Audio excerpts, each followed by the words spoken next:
स्वागत है फिटर नीमी MCQ series का ये 10वां वीडियो है। 8 वीडियो प्लेलिस्ट में डल चुकी है। यदि आपने नहीं देखा है तो जाके देख सकते हैं।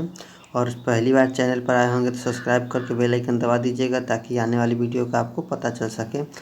पिछले हम 9 वीडियो में 180 क्वेश्चन तक डिस्कस कर चुके थे। अब हम 181 से डिस्कस करेंगे। ये सभी एग्ज़ाम के लिए बहुत महत्वपूर्ण है, सभी एग्ज़ाम के लिए। अब 80 से 90% क्वेश्चन 80 से 90% क्वेश्चन निम्मी से ही पूछते हैं, इसलिए हम इसको सीरीज को स्टार्ट किए हैं। यदि आपने मेरे सभी वीडियो को नहीं देखा तो प्लेलिस्ट बन चुका है, जाके वहाँ देख सकते हैं। चलिए शुरू करते हैं 181 से। ग्रूवर का क्या उद्देश्य है? सिम को रिलीज करना, या सीवन को कंप्रेस करना, या सिम को क्लोज और लॉक करना, या सिम ऑपरेशन के दौरान स्ट्रेस की राहत। तो इसका क्या आंसर हो जाएगा? तो इसका आंसर हो जाएगा क्या हमारा? सिम को क्लोज और लॉक करना। सी नंबर ऑप्शन, सिम को क्लोज और लॉक करना। ग्रूवर का उद्देश्य यही होता है, सिम को क्लोज और लॉक करना। चलिए 182 की ओर हम चलते हैं। 182 की ओर चलते हैं हम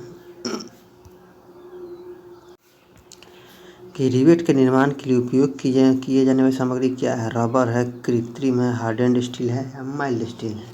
तो रिवेट का निर्माण हमारा माइल्ड स्टील से होता है, हार्डेंड स्टील से नहीं होता है, कृत्रिम नहीं होता है, रबर से हमारा रिवेट का उपयोग नहीं किया जाता है, तो माइल्ड स्टील से। लेकिन ज़्यादातर यूज होता है कि जिस मटेरियल का यूज किया गया उसी मटेरियल का रिवेट भी यूज किया जाए। लेकिन यहाँ पर माइल्ड स्टील दिया गया है तो माइल्ड स्टील हम करेक्ट मानेंगे। चलिए अब 183 नंबर क्वेश्चन है कि एक सिर्फ चिन्हित भाग है, इसका नाम बताना है। इसका नाम बताना है तो हम इसके सभी पार्ट को दर्शाते हैं। ये जो दर्शा रहा है एक्स लेटर से, ये क्या है? तो ये हमारा बॉडी है, ये हमारा बॉडी है।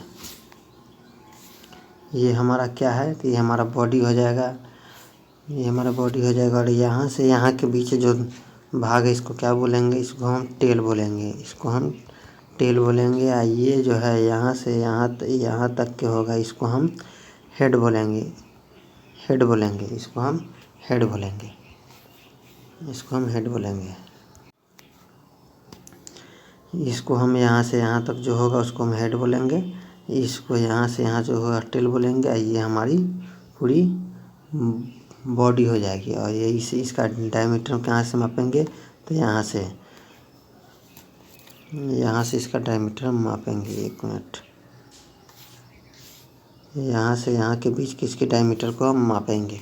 और ये पूछेगा कि ये कौन सा रिवेट है, ये कौन सा रिवेट है? तो ये हमारा स्नैप हेड रिवेट है, ये हमारा स्नैप हेड रिवेट है, स्नैप हेड रिवेट है।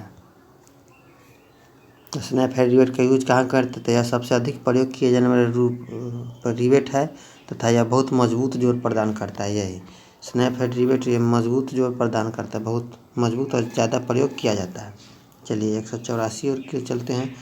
पिघला हुआ सोल्डर के साथ धातु के सतह को कवर करने वाला ऑपरेशन क्या है? पिकलिंग हो जाएगा, स्विमिंग हो जाएगा, सीमिंग हो जाएगा, टीनिंग हो जाएगा। तो ये हमारा टीनिंग हो जाएगा।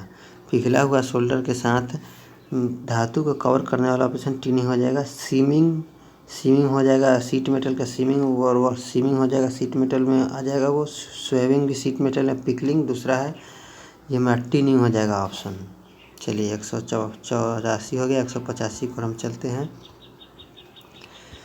अब है भारी संरचनात्मक कार्य में किस रिवेट का उपयोग किया जाता है? Pan head rivet, snap head rivet, counter sink rivet, या कोनिकल हेड रिवेट। इसके सभी ऑप्शन को हम बताएंगे। तो भारी संरचनात्मक स्ट्रक्चर, हेवी स्ट्रक्चरल वर्क के लिए किस रिवेट का उपयोग किया जाता है? पान हेड रिवेट का। पूछेगा पान हेड रिवेट होता कैसा है? तो पान हेड रिवेट होता है, हमारा फिगर बता रहे हैं फ्री हैंड स्केचिंग करके। ये हमारा तसले के आकार का होता है, ये हमारा तसले के आकार का होता है, ये हमारा पान हेड रिवेट होता है। सॉरी, फिर से हम बनाते हैं इसको।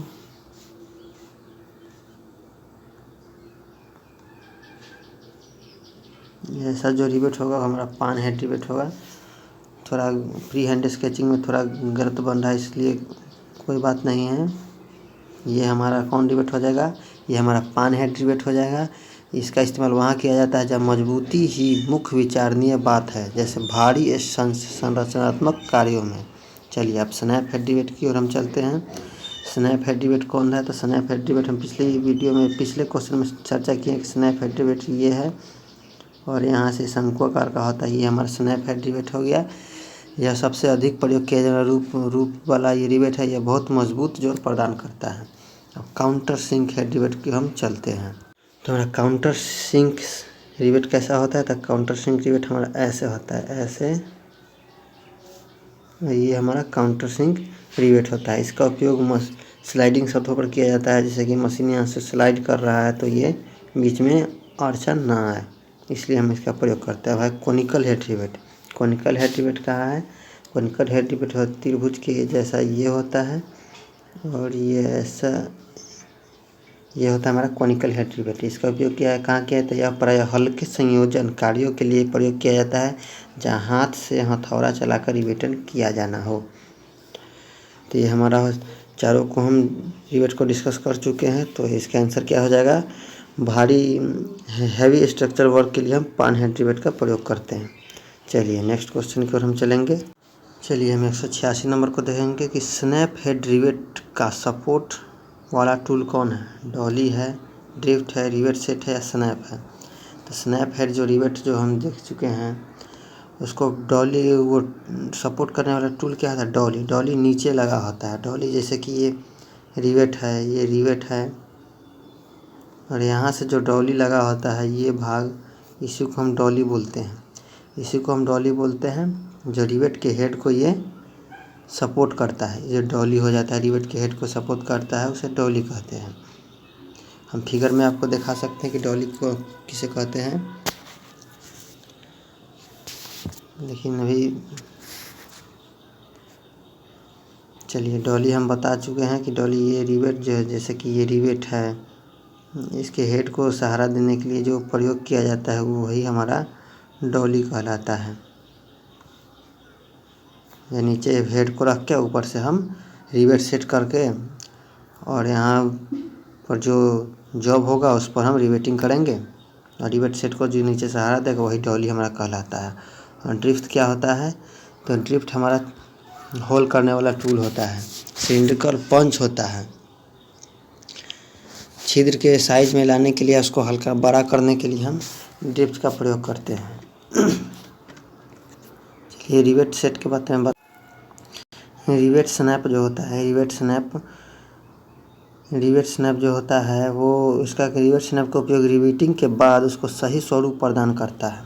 इसका उपयोग रिवेट के दोनों ओर समान आकार व आकृति प्रदान करने के लिए किया जाता है। जैसे कि डॉली का नीचे यूज हो गया, सपोर्ट करता है, वैसे ही ऊपर से ये सपोर्ट करता है। सपोर्टिंग टूल हो जाएगा रिवेट सेट। और रिवेट स्नैप क्या है? रिवेट स्नैप क्या है? इसका उपयोग छिद्र के रिवेट का स्टैम्प चला जाता है। इसका उपयोग दोनों चादरों के एक दूसरे के बहुत निकट लाने में, रिवेट स्नैप का उपयोग चाहे दो चादरों के बीच को बहुत निकट लाने के लिए हम रिवेट स्नैप का प्रयोग करते हैं। रिवेट सेट का प्रयोग हम जान लिए, डॉली का जान लिए, ड्रिफ्ट का भी जान लिए। तो क्वेश्चन में क्या था? स्नैप हेड रिवेट का सपोर्ट करने वाला टूल कौन है? तो वो हमारा डॉली है। चलिए नेक्स्ट क्वेश्चन की ओर चलेंगे। नेक्स्ट क्वेश्चन, ये दोष पता करना है। ये कौन सा दोष है? ये कौन सा दोष है? प्लेटों के अनियमित जुड़ाव, प्लेटों के बीच में बर, रिवेट का सिरा सैंक के साथ केंद्रित नहीं है, रिवेट का शरीर प्लेट के लंबवत नहीं है। तो इसका क्या आंसर हो जाएगा? इसका आंसर हो जाएगा रिवेट का सिरा सैंक के साथ केंद्रित नहीं है, क्योंकि ये सैंक जो है ये सेंटर में नहीं है। सेंटर से ये बाहर इधर ज़्यादा बाहर हो चुका है और इधर कम है। तो ये हमारा सी हो जाएगा आंसर। चलिए 188 नंबर की ओर हम देखते हैं कि शीट मेटल में किस उपकरण का उपयोग बड़े व्यास का एक पाइप या चाप बनाने के लिए किया जाता है? स्प्रिंग कंपास, ट्रेमल, विंग कंपास या साधारण कंपास? तो शीट मेटल में बड़े व्यास को चाप या सर्कल बनाते हैं, वहाँ हम ट्रेमल का यूज़ करते हैं। स्प्रिंग कंपास का यूज हम वहाँ नहीं करेंगे, विंग कंपास का यूज़ नहीं करेंगे, साधारण कंपास का नहीं यूज करेंगे। वो हमारा ट्रेमल जो एग्जैक्ट माप को दर्शाएगा और बड़े व्यास के चाप सर्कल बना सकता है। चलिए अगला क्वेश्चन हम देखते हैं। चलिए ये 189 नंबर देखेंगे। शेयरिंग करते समय शीट धातु के नीचे की तरफ बर क्यों बन जाता है? क्लीयरेंस न होने के कारण हार्डनेस धातु के कारण, बल में वृद्धि के कारण, अधिक क्लियरेंस होने के कारण। तो इसका आंसर क्या हो जाएगा? इसका आंसर हो जाएगा अधिक क्लियरेंस के कारण। अधिक क्लियरेंस दे देंगे तो शेयरिंग करेंगे तो नीचे की ओर बर बन जाएगा। चलिए नेक्स्ट क्वेश्चन पे चलेंगे। 190 नंबर जो फिगर हमारा दर्शाया गया है, इसके सभी भागों को हम चर्चा करेंगे। सबसे पहले देखेंगे कि ये पूरा जो बॉडी है, मतलब ये पूरा भाग है, इसको क्या हम नाम दे सकते हैं? ये हमारा क्या है? ये तो जान सकते हैं कि इसका तो ये भाग ये भाग ये भाग हम पता कर देंगे, लेकिन ये है क्या? तो हैंड लीवर शियर है। ये हैंड लीवर शियर है। ये क्या है? ये हैंड लीवर शियर है। अब इसके पार्ट्स को हम चर्चा करेंगे। ये क्या है? एक से दो दर्शा रहा है, वो क्या है? क्लैंपिंग डिवाइस है। ये क्लैंपिंग डिवाइस है। एक से जो इधर दर्शा रहा है, ये क्लैंपिंग हो जाएगा, CLAMP, clamping device. Clamping device है। ये ऊपर वाला भाग हो जाएगा अपर ब्लेड है। ये नीचे वाला भाग है लोअर ब्लेड है। ये हमारा जॉब है। ये है लीवर हैंडल है हमारा। ये हमारा पूरा बॉडी हो जाएगा। तो ये हमारा कौन सा एक से दर्शा रहा है? ये हमारा क्लैंप हो जाएगा, जिसे हम क्लैंपिंग डिवाइस भी बोलते हैं। ये हमारा नीचे का ब्लेड हो जाएगा। ये ऊपर का ब्लेड हो जाएगा। ये हैंड लीवर हो जाएगा। ये हमारा बॉडी हो जाएगा। चलिए नेक्स्ट क्वेश्चन, इसका आंसर क्या होगा? इसका आंसर क्लैंप होगा। नेक्स्ट क्वेश्चन की ओर चलते हैं। 191 सीट मेटल में कार में ग्रूवर का क्या काम होता है? सिम को रिलीज करना, सिम को कंप्रेस करना, सिम को क्लोज करना, या सिम के ऑपरेशन के दौरान स्ट्रेस में राहत। ये क्वेश्चन को हम अभी जस्ट डिस्कस किए गए।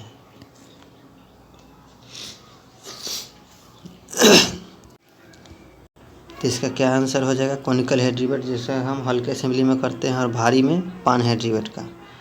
चलिए नेक्स्ट क्वेश्चन की ओर चलेंगे। 193 क्या है?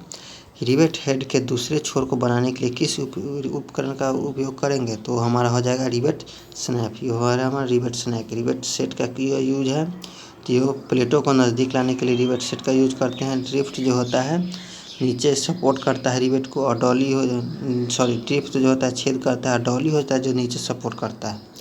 चलिए नेक्स्ट क्वेश्चन की ओर चलते हैं। ये कौन सा नोच है? सीट मेटल वर्क में इस नोच का क्या नाम है? तो ये हमारा आसान है कि ये हमारा स्ट्रेट नोच है। हमारा स्ट्रेट नोच है, स्क्वायर नहीं होगा, तिरछी नहीं होगा, भी नोच नहीं, हमारा स्ट्रेट नोच होगा। चलिए 195 की ओर चलते हैं। पैनल बीटिंग में होल करने के लिए किस प्रकार का मैलेट का प्रयोग करते हैं? पैनल बीटिंग होल का ब्रास मैलेट, रबर मैलेट, लकड़ी का मैलेट, या वॉशिंग मैलेट। तो ये हमारा हो जाएगा वॉशिंग मैलेट।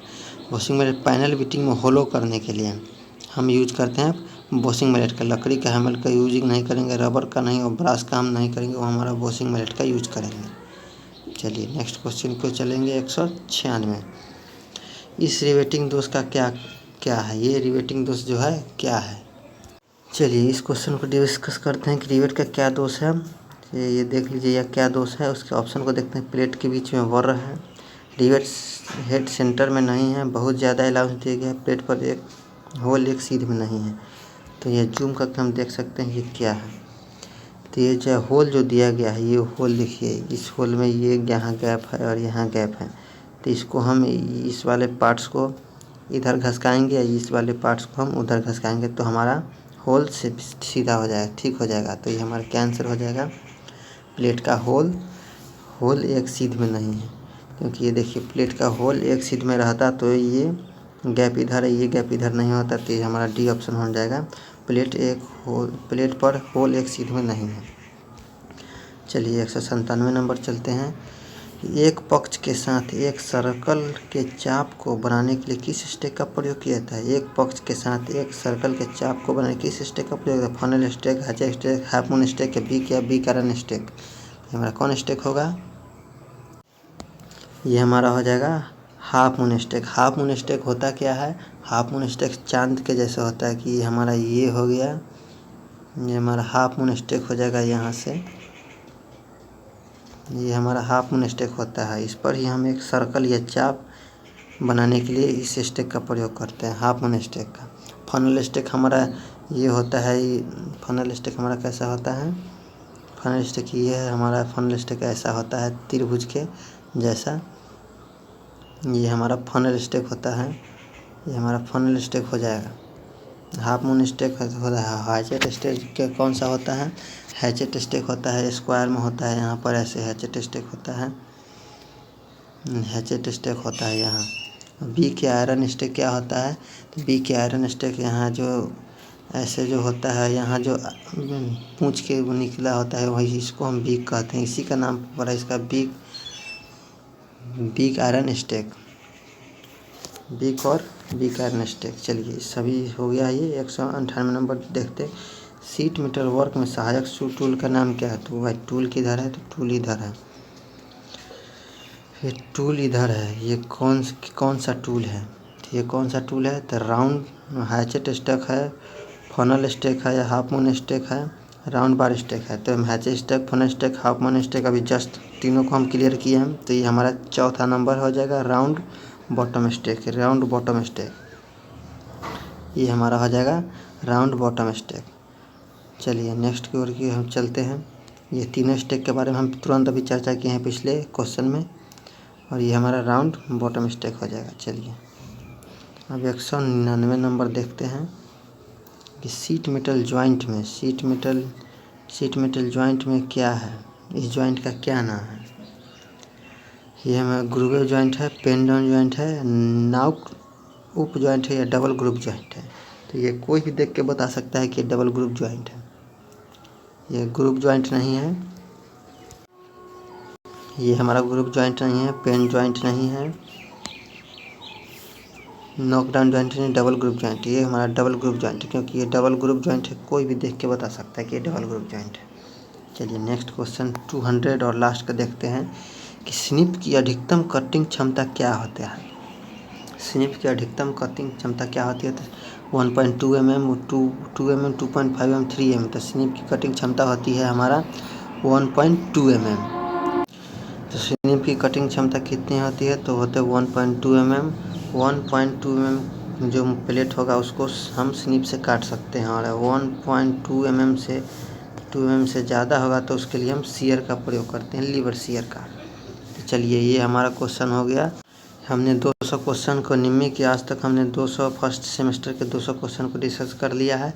अगले वीडियो में हम 201 नंबर से यहाँ से स्टार्ट करेंगे, और ये जब तक जारी करेंगे तब तक जब तक ये वीडियो तब तक जारी रहेगा तब तक ये निम्मी का जो 1 सेमेस्टर से लेके 4th सेमेस्टर तक पूरा ख़त्म नहीं हो जाता है। और एक महत्वपूर्ण बात कि ये 200 नंबर जो क्वेश्चन है ये किस में पूछा गया है? तो ये हमारा सेल में पूछा गया है। सेल बरनपुर में, सेल बरनपुर नहीं, सेल ये राउरकेला पूछा गया था। सेल राउरकेला में पूछा गया था क्वेश्चन। यदि वीडियो अच्छा लगा हो तो लाइक कर दे, शेयर कर दे अपने दोस्तों में, और चैनल पर पहली बार आए हैं तो सब्सक्राइब कर दे ताकि आने वाली वीडियो को पता चल सके। और आपने यदि मेरे पिछले 9 वीडियो को नहीं देखा है तो प्लेलिस्ट बन चुका है, जाके आप देख सकते हैं। वीडियो में लास्ट तक बने रहने के धन्यवाद। ऐसे ही हमारे साथ जुड़े रहें।